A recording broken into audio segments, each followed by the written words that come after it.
following program on Derana 24 is classified for general audience. It is intended for all ages. It contains little or no violence, no strong language, and little or no sexual dialogue or situations.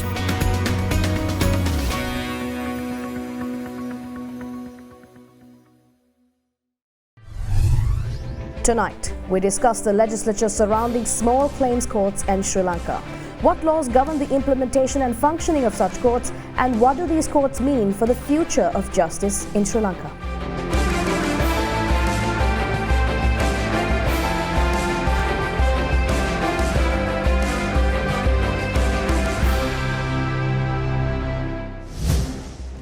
A very good evening and thank you for joining us on yet another episode of Law, Land and Liberty, where we bring to you key legal topics and break them down for the layman.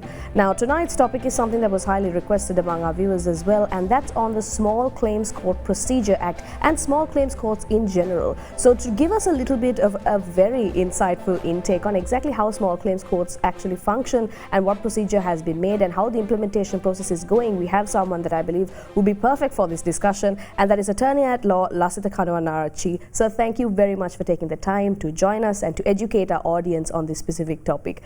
So before we get into the discussion, let me give you a little bit of a introduction on our amazing guest right here. The Attorney at Law, Lasitha Kanuwanaarachi, he's actually very involved in this process when it comes to the implementation of small claims courts and the legislature surrounding it as well. He was a former Chief Legal Advisor to the Civil Reforms Committee of the MOJ of Sri Lanka. He was also the member of the Advisory Committee that drafted the Small Claims Court Act. So needless to say, we're in good hands when it comes to the direction that he will be taking this discussion in. And finally, he's currently the chairman of the Continuous Professional Development Committee of the Bar Association of Sri Lanka. But before we go into the discussion, here is a bit of a breakdown on how we're going to approach it. First, we'll be going into the basics, the fundamentals. What exactly is a small claims court and what legislature governs it? Next, we'll be going into the practicality and application aspects, how exactly one can approach a small claims court, what is actually covered under such a court. And finally, we'll be talking about the significance of small claims courts in Sri Lankan legislature and judiciary, and also the future of small claims courts.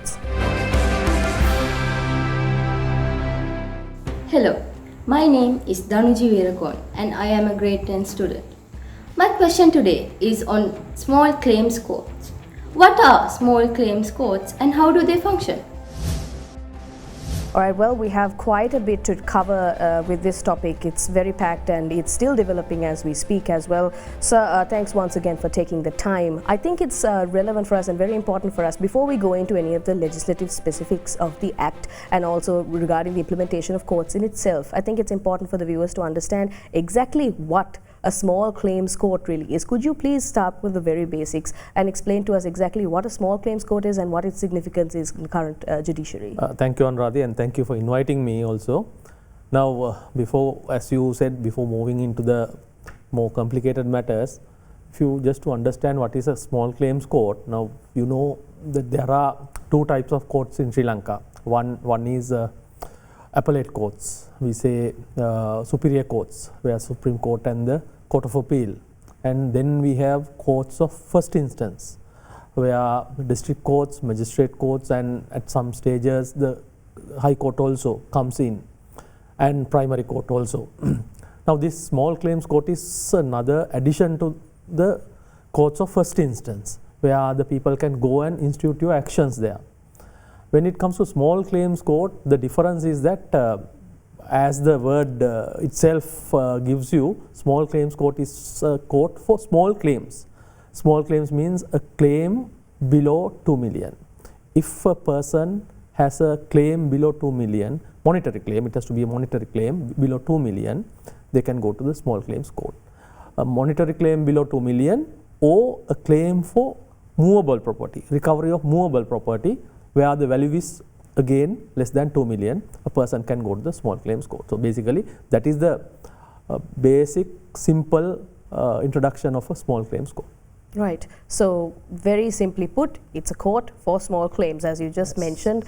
Specifically when it comes to monetary value, it's very important that it's under 2 million. So Of course, when it comes to the fact that it is a small claims court, that would imply that a lot of the genuine, the everyday instances of injustice that could occur can be directed towards this court specifically. So before we get into the legislature that actually surrounds it, and of course your participation in drafting this amazing legislature, we should probably go into the historical aspects as well. So could you tell us how exactly the formation of such a draft or such a legislature actually came to be and how it has proceeded to develop? Yeah. Now, have you heard about the index of ease of doing business? There is an index called ease of doing business in the world, and also an index which measures the ease of enforcement of a contract. Now, in Sri Lanka, in the Sri Lankan context, we are below 100 in the ease of doing business index. When it comes to enforcement of a contract, we are below 150. And in Sri Lanka, in Sri Lankan context, according to the World Bank statistics, it takes about 1,318 days to enforce a contract. Now, even South Sudan, you have heard about South Sudan, it's a failed nation. That country also takes only about 256 days to enforce a contract.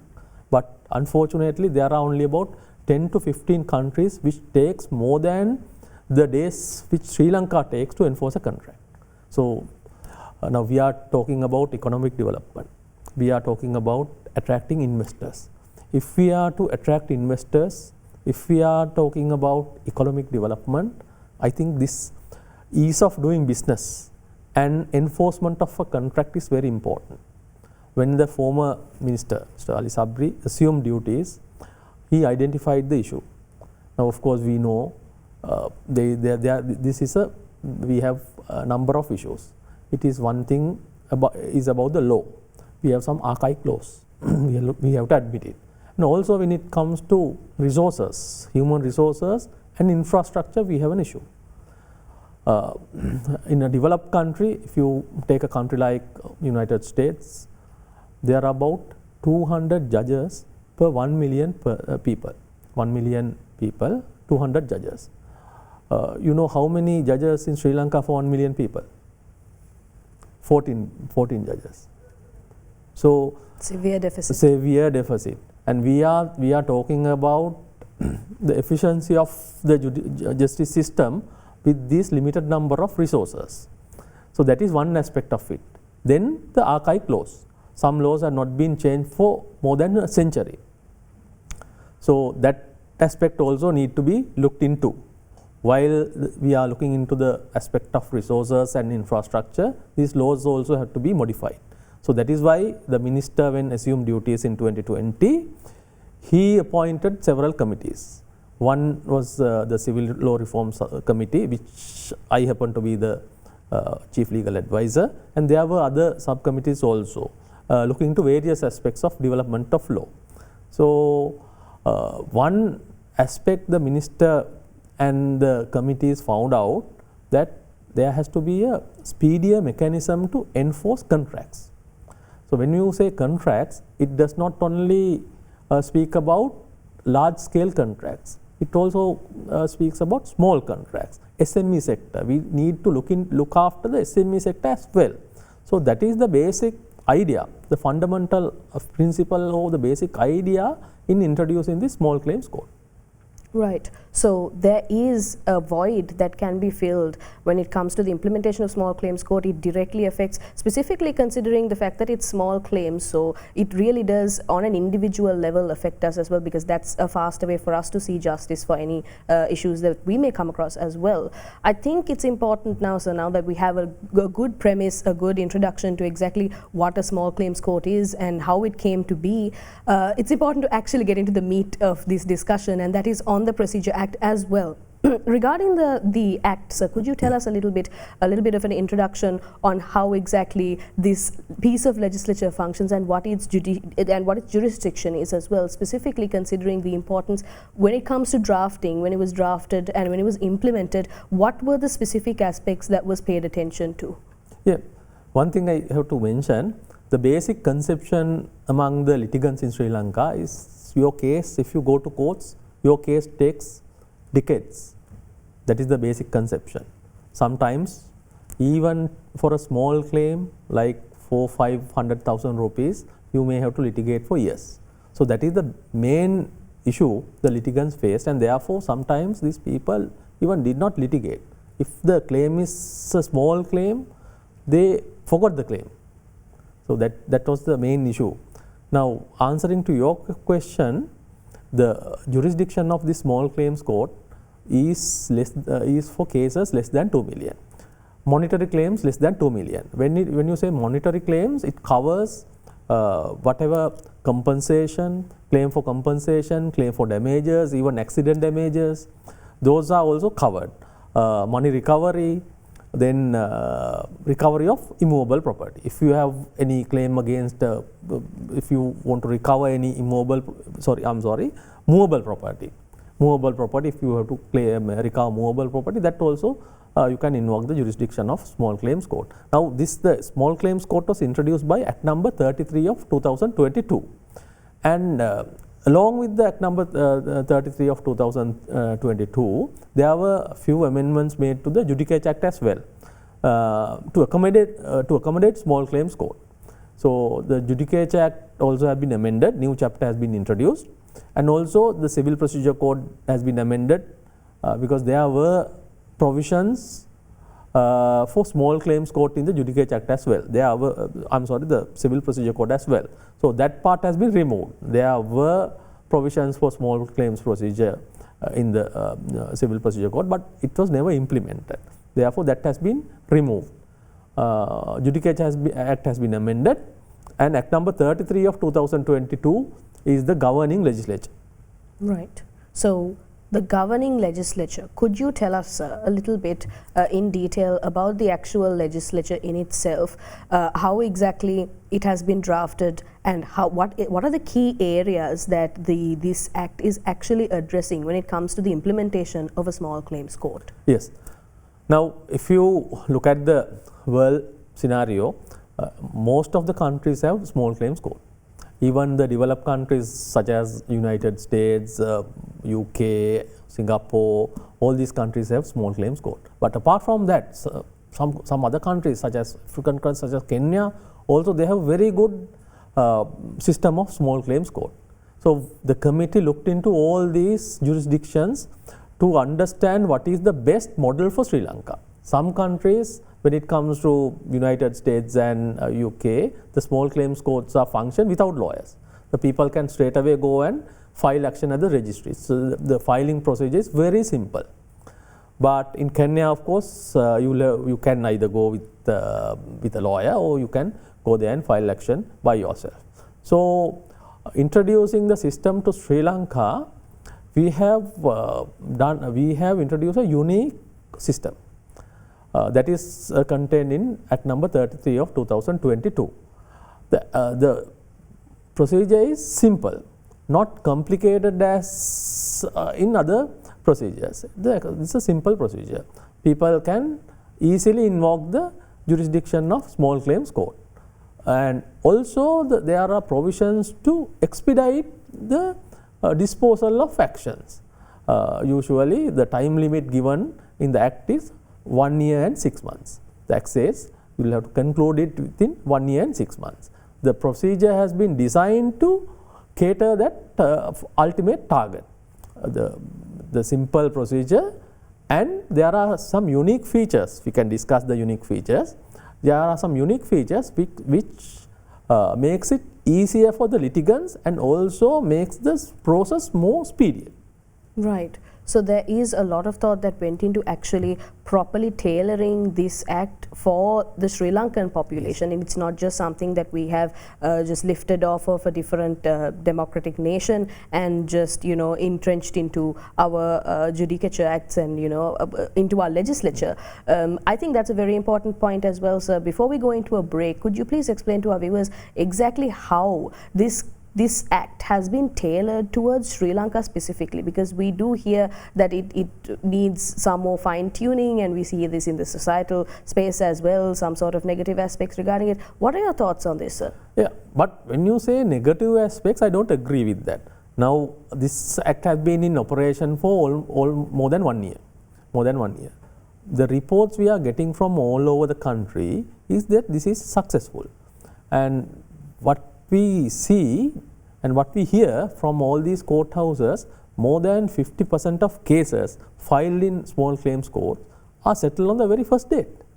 Settled on the very first date. And the disposal takes very few number of days. So I don't think it is a failure or any complication. Of course, when you introduce a new law, there are shortcomings. There are some issues. There are shortcomings. It need to be fine-tuned. That is of course there. But of course, as a totality, when you consider it as a totality, it's a success.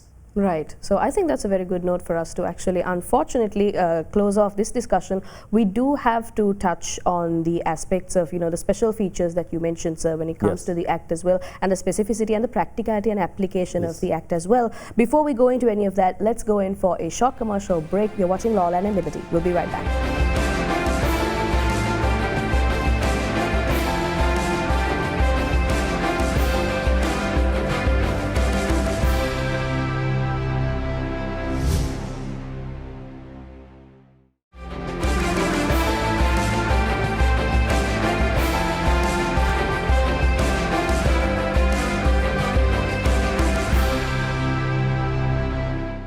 Hello, my name is Tehasa Setlini and I'm a student in grade 11. My question is on legislature.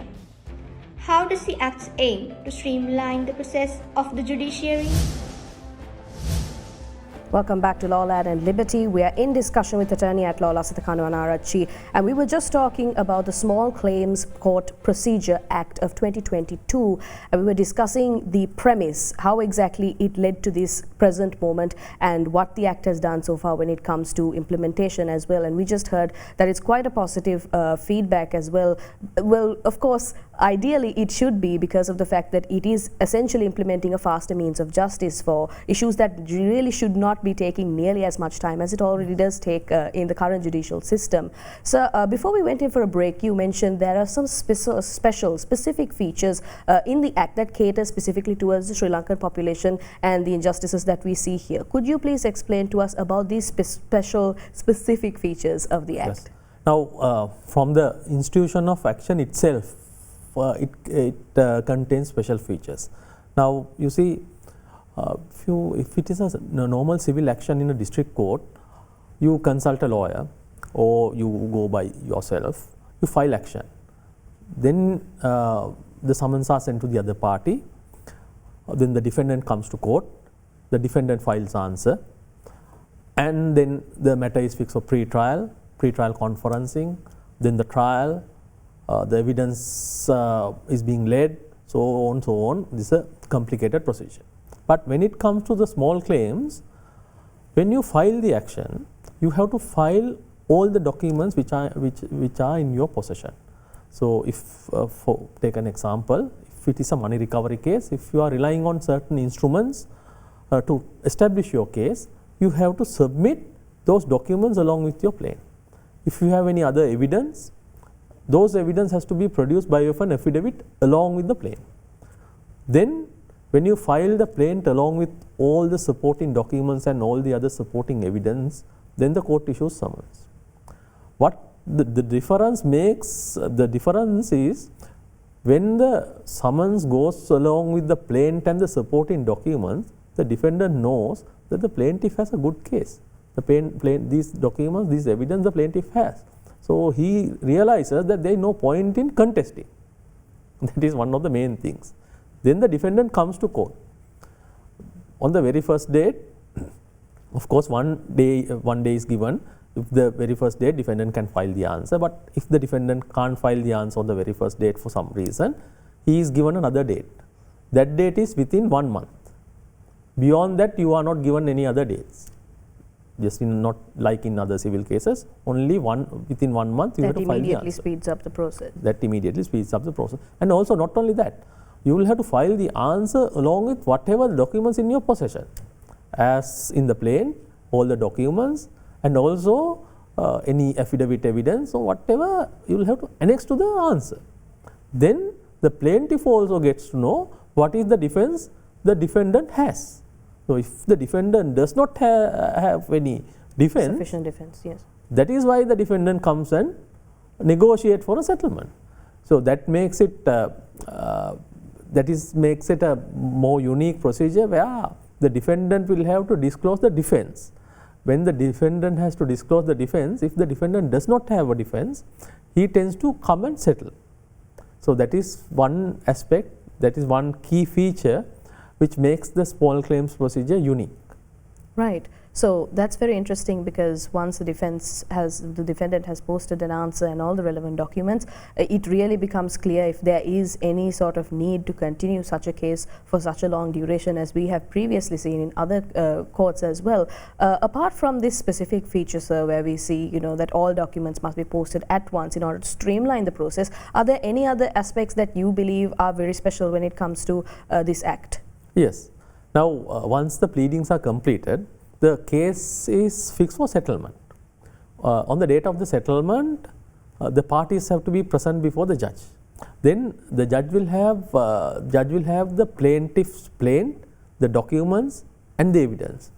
Then the defendant's answer, the defendant's documents and the evidence. So then it will make it easier for the judge to analyze the strengths and weaknesses of each party's case and persuade parties to settle the dispute.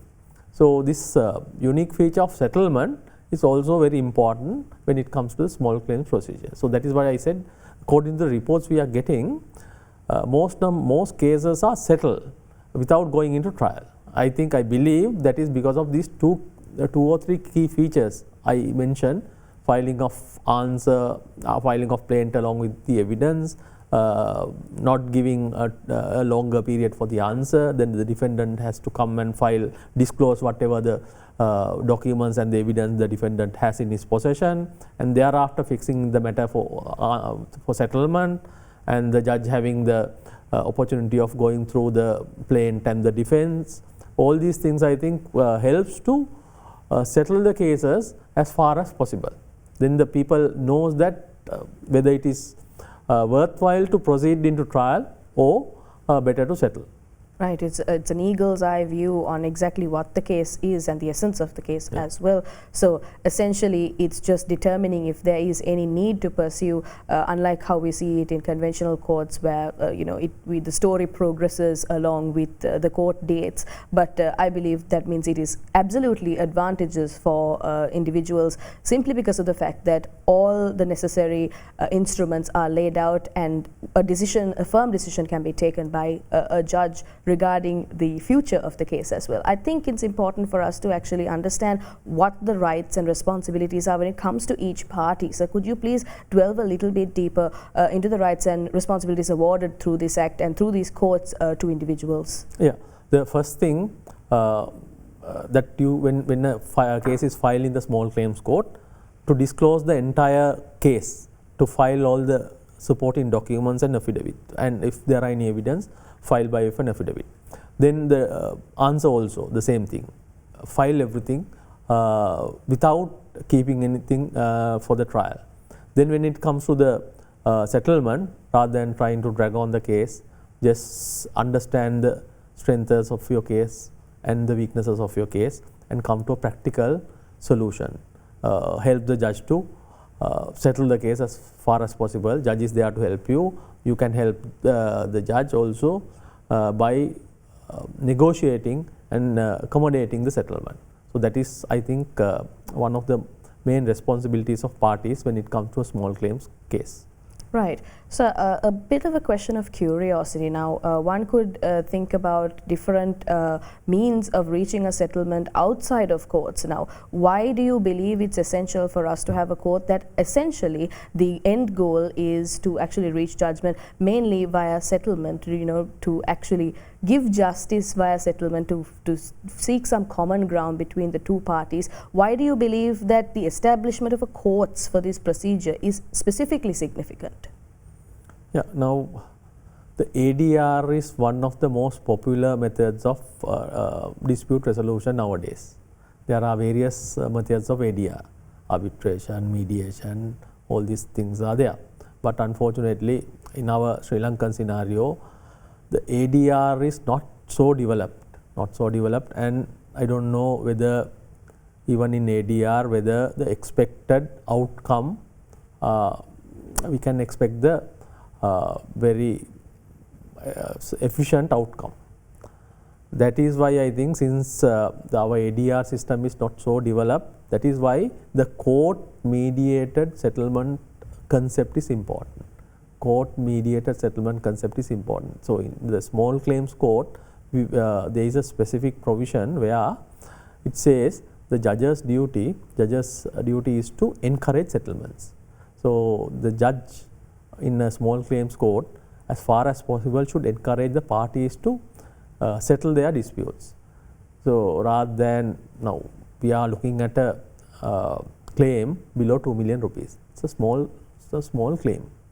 So, if the case is going on for years and years, rather than settling at the very first instance, look at the expenses the parties have to bear, and also the time consumed. Even after number of years, if you get the small claim, that will not be worthwhile. I mean, getting a claim of 500,000 rupees or 600,000 rupees in a span of years. After number of years, it will not be actually not be a victory. At the end of the case, you may have to spend more than that for the case, and the time you consume in courts. Right, exactly. Especially when it comes to the expedited nature of the receiving of justice. That is also an important fact that you mentioned, sir, about ADR as well. While we do have it in existence, this is a much more stable and firmer means of achieving justice when it comes to these small claims that, of course, if it takes years, really what's the point of going to courts in the first place, as we mentioned in the beginning. Sir, you mentioned that there are specific procedures that individuals that want to seek justice through the small claims courts must undergo, and procedures that we must undertake. Apart from the actual filing of all necessary instruments and answers and pleas, are there any other procedures that is unique to the Small Claims Court Act that must be followed? Yes. Now, after completion of pleadings, the case is fixed for settlement. Now, the judge will try to bring down the parties and try to get them to settle the dispute. That is the first task. If the judge is unable to record a settlement, if the parties are unable to come to a settlement, then of course there is no other option but to go into trial. Now, in a normal civil case, trial is a very complicated procedure. There are pre-trial steps, interrogatories, commissions, and various pre-trial steps, and also the pre-trial conferencing, where the judge will discuss the issues, admissions, and pre-trial steps with the parties and identify the issues. Then the case is fixed for trial, and at the trial, parties are entitled to call witnesses. So, that is a very complicated procedure, and it might take considerable time. But when it comes to small claims, all these complicated procedure has been done away with. If the parties are unable to settle the dispute, the case is directly fixed for trial. There are no interrogatories or these type of pre-trial steps are not there. Then filing of issues, filing of list of witnesses, these complicated steps are not there. The case is directly fixed for trial. So, that saves a lot of time. Then on the date of the trial, there is no requirement of framing issues, because this is a small claims and the dispute is very simple. Whether you have given money, whether that money has been paid. So, that is the dispute. So, it is a very simple dispute. Only if the judge thinks that issues are required, he has the liberty of framing issues, otherwise there won't be any issues. On the date fixed for trial, straight away the affidavit evidence you file along with the plaint is considered as the evidence in chief of the plaintiff. So, there is no need of leading that evidence again. Then the defendant can cross-examine on the affidavit evidence. So, that is the unique feature. There is no need of filing a fresh set of evidence again. So, that also cuts down the time.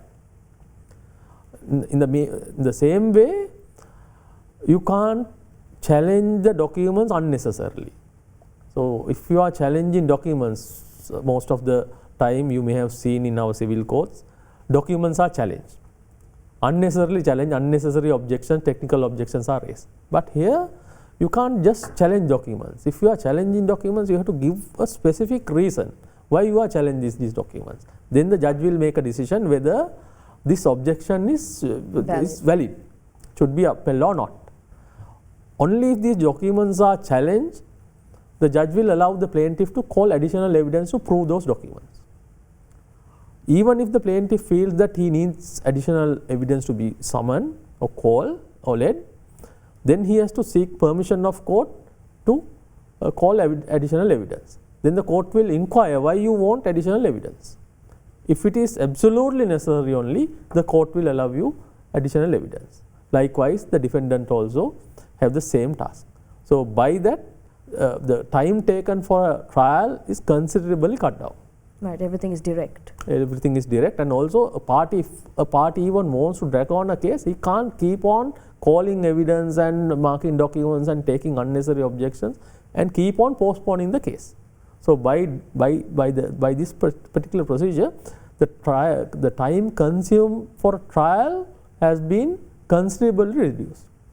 Right. That is why we say a trial can be concluded, the entire case can be concluded within 1.5 years' time. Right, and that is actually considering the process and the duration that current courts take, appellate courts as well.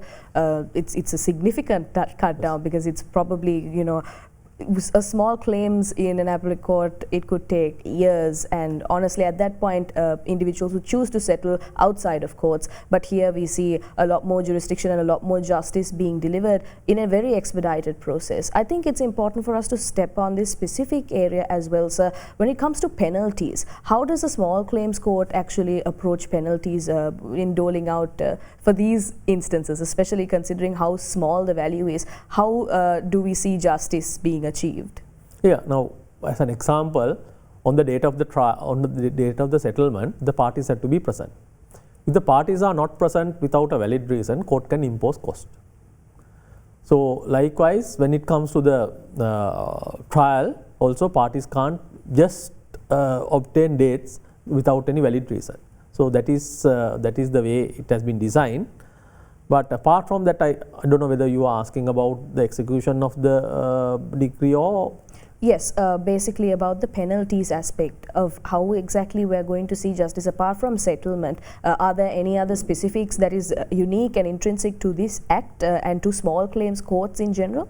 Yeah, now if the settlement is not achieved, the case is fixed for trial, as I earlier said. Then after the brief trial, it will be a very brief trial, as I explained, the court can deliver the judgment. One other aspect, if the parties are agreeable, the parties says that it is not necessary to call any evidence or lead evidence or cross-examine. If the parties agree that the judgment can be delivered by the documentary evidence placed before court, straight away, without any evidence or cross-examination or anything, the judge can deliver the judgment based on the document itself. So that is another unique feature. So whatever the way, either by way of settlement or either by way of documentary evidence or either by way of after trial, the court can enter judgment. But once the judgment is entered, of course, we will have to fall back to the regular procedure given in the Civil Procedure Code for execution of the writ. But having said that, there is another attempt or the proposal to introduce a unique separate system for execution of writ for small claims court as well. So there is a initial draft which has been done and it is at the discussion stage at the moment. So we are trying Still to in the works. Yes, we are trying to see whether a special procedure can be introduced for small claims court for execution of the writ, because as you very correctly pointed out, the execution process in Sri Lanka takes sometimes more than the time the case has taken. Right, it's unfortunately one of the failing points of the failing judiciary as well, yeah, exactly. And a small claims court is basically directly addressing that key issue, and that I believe includes just how significant the implementation of small claims courts is. We have to talk about the aspects of actually the implementation, the physical obstacles that have been faced with the implementation of the Small Claims Court Act as well. Unfortunately, we've run out of time in this segment, so we'll take a very short commercial break. You're watching Law, Land and Liberty. We'll be right back.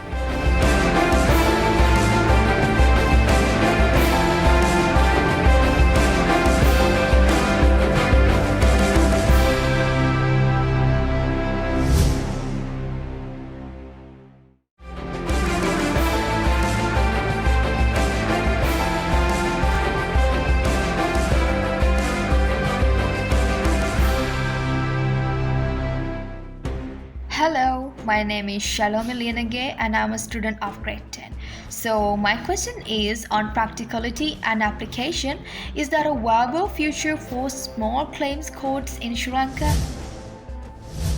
Welcome back to Law, Land and Liberty. We are in our final segment in discussion with attorney at law Lasitha Kanuwanaarachi, and we were talking about the Small Claims Court Procedure Act of 2022, and we were just discussing the entire premise, how it came to be and how significant it is as well in the current context, and what the procedure is, and how our viewers at home, if in case there is an issue, where how we can approach the Small Claims Court Act as well. So unfortunately, this is our final segment. I'll have to delve into, I believe, one of the most controversial aspects of this act as well ever since its implementation, which is the physical construction of courts and also the slowdown when it comes to the implementation of small claims courts across the nation. Could you please tell us a little bit about the process there and what exactly is being done to expedite that process? Now, Anuradhi, when it comes to small claims court, there is no special court called Small Claims Court established. Now, according to the amendment to the Judicature Act, the district court will be functioning as the small claims court when the district court is hearing an action in terms of the Small Claims Procedure Act. So, the district court will be sitting as the small claims court when it is functioning under Act number 33 of 2022. So, that is the legal background, legal framework. But when it comes to the practical aspect of it, when the committee was looking into introduction of the small claims court, the ministry was planning to establish separate district courts and as dedicated small claims court. And there were plans to establish about 20 to 25 dedicated courthouses for small claims. But unfortunately, with the issues we faced in 2022, the economic crisis, I think all these things have not been worked as planned. Especially, there were plans to recruit more judges, double the number of judges within a 4 years period, then construct more courthouses to accommodate 20 to 25 small claims courts. And also there is another amendment act which has worked out the pre-trial conference, about the pre-trial conference, and for that also there were plans to recruit judges and construct pre-trial conferencing courthouses. That plan was there, but unfortunately, because of the situation of the country, because of the economic situation and the funds are not coming, the ministry has not been able to establish the expected number of courts. But in 2023, with the introduction of the Act, District Court of Colombo started a dedicated small claims court.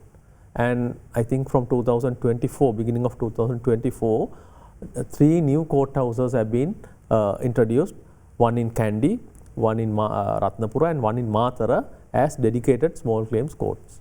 So, that is where we stand, but if we are to make this more successful, we need at least another 15 to 20 courthouses as dedicated small claims courthouses.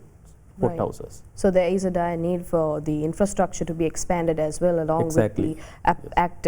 Doesn't matter if it's in black or white in paper, yes. There needs to be practical implementation as well. But having said that, with the limited number of with the limited resources and limited number of judges, the success the success of the small claims court is very significant. I mean, the number of cases which are being settled and number of cases which have been concluded is very significant. So, if we can have the sufficient number of courthouses, this will be extremely successful. Right, that is the potential that lies. I think that leads me very well to my next question. So, about the future of small claims courts in Sri Lanka, could you tell us a little bit about how exactly you expect this act to be taken up in Sri Lanka, and how it will progress over the years, and what you expect to see? Yeah, as I earlier mentioned, there are certain areas which need to be amended. I think the amendments have already been identified.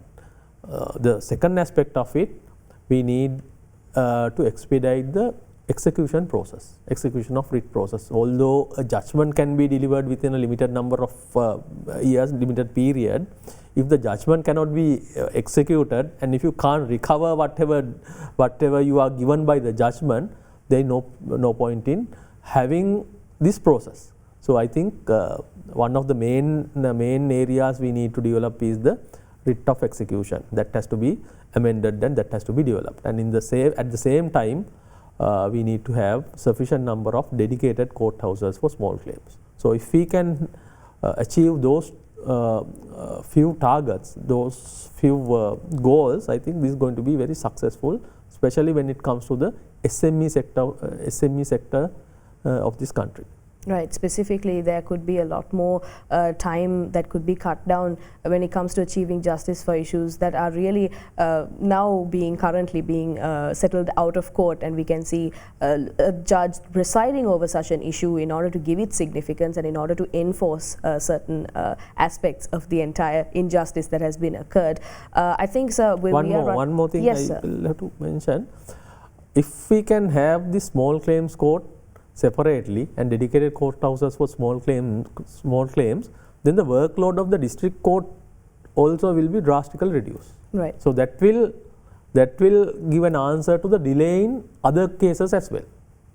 So, if we can have... So, it's a domino effect. We can actually see if we are able to implement that. Yes. Of course, it will directly lessen the burden on the higher courts, and therefore we will see an expediting of all the other processes as well. Exactly. Well, unfortunately, we are running out of time, sir, but just a little bit of a question of curiosity. Do you believe that with the implementation of this act and with the processing of this act and actually practically applying it in Sri Lanka, have we met up to certain international standards that we see when it comes to small claims courts and the deliverance of justice and the process and speed at which it is delivered?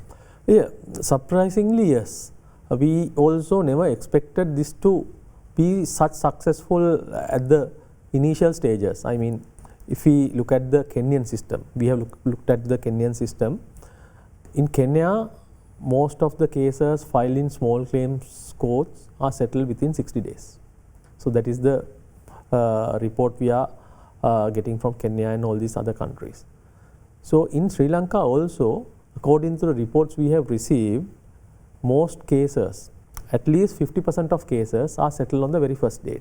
Very first date means at least within 3-4 months of filing, the cases are settled. So, that is a very good sign, and even the committee did not expect this to work in this way. So, we can actually hope to see if the lacking areas are addressed and if any voids are filled, we can hope to see a much faster means of reaching justice, especially when it comes to day-to-day claims and general claims that affect everyone on an individual level. Yes. And also people should go to small claims court and litigate. Now, in one area, I don't want to mention the area, the report we got that during the whole year, only 54 cases have been filed.